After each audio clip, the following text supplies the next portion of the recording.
Hi, my name's Kathy Wessel. I'm an OSU Master Gardener. And today for this segment of quarantine gardening, I'm going to show you how to start plants from seeds indoors. I don't know about you, but I've had some extra time on my hands lately. So today I thought I'd plant some. Do you know why thyme should be used in all medicines? No, I don't know, Joe. Why should thyme be used in all medicines? Because it heals all wounds. Ba-dum-bum. Consult the back of your seed packet first so you know when to plant your seeds. It's going to tell, this one says 2 to 3 weeks before the last frost date in your area. That's going to vary depending on what you're planting. I know when I planted my eggplant, it was 8 to 10 weeks before the last frost date. Also, you need to find out how deep to plant the seeds. That's going to vary as well. For thyme, it says 1/8 to 1/4 inch deep. You're going to need a good seed starting medium. Your plants don't dampen off, which is a fungal disease that can happen to young seedlings. So if you have a good seed starting medium, that's going to help prevent that. All right. First thing you want to do is dampen the soil a bit. Does not need to be wet, but just damp. Want it damp enough to clump together, but not soaking wet. All right. So you should be able to clump it together, but it should come apart easily. Okay, so we're going to put it in these little peat pods. You can also use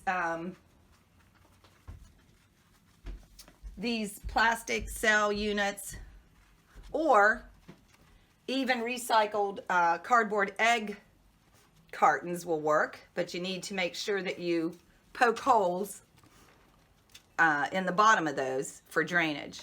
So I'm just kind of tamping that down just a little bit with my fingers, and I'm trying to leave enough space that after we put the seeds in there, we can just cover them with a little more soil.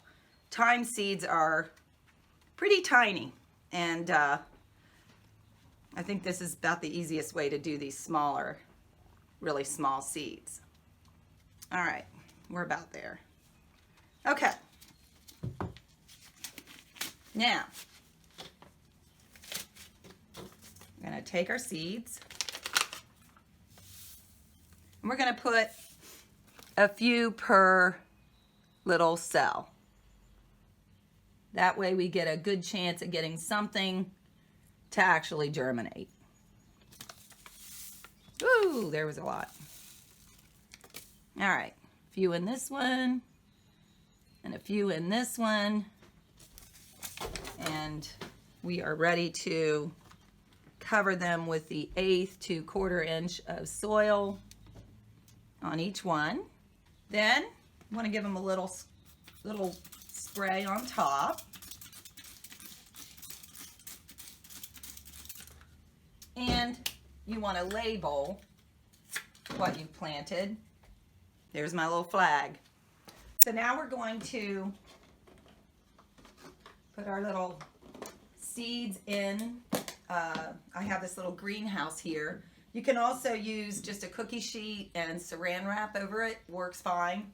I have a little heat pad here that will keep the seedlings at the correct temperature for germinating. Okay, once your plants germinate and the first cotyledons, the first leaves appear, you're going to want to thin out all but one in each little cell. That way they're not fighting for space and nutrients. Also, you want to turn on your grow light. I have my grow lights on a timer because the plants also need 8 hours of darkness a day. All of these items you can buy, the heat mat, the little greenhouse, the grow lights, at your local garden centers. You want to be sure to use a liquid fertilizer, and you want to be sure to dilute it. This one says for seedlings you need a half a teaspoon per gallon of water once a week. And for normal feeding, it's 2 to 3 teaspoons. So you want to make sure you're diluting whatever fertilizer you use. Also, you want to water the plants from the bottom. Another point on watering is you just want to really be careful not to overwater your plants. The roots need oxygen as much as they need water. And if you overwater them, you'll drown them. So I just kind of go by touch. I just feel them. And if they still feel damp to the touch, I don't water them yet. Then once you get your plants are a little more mature, you'll put them through a process. The time as well, when the time is right. We'll put it through a process called hardening off, and that just gets them used to the outdoor environment. And you find a safe place like a porch to keep them out of the wind and direct sun. And they probably need to stay out there for a week to 10 days. If there's a danger of frost, or if you want, you can bring them in at night. But the plants need a few hours outside every day and longer periods of time each day to go through the hardening off period before you plant them in the ground. And that's how you start seeds indoors.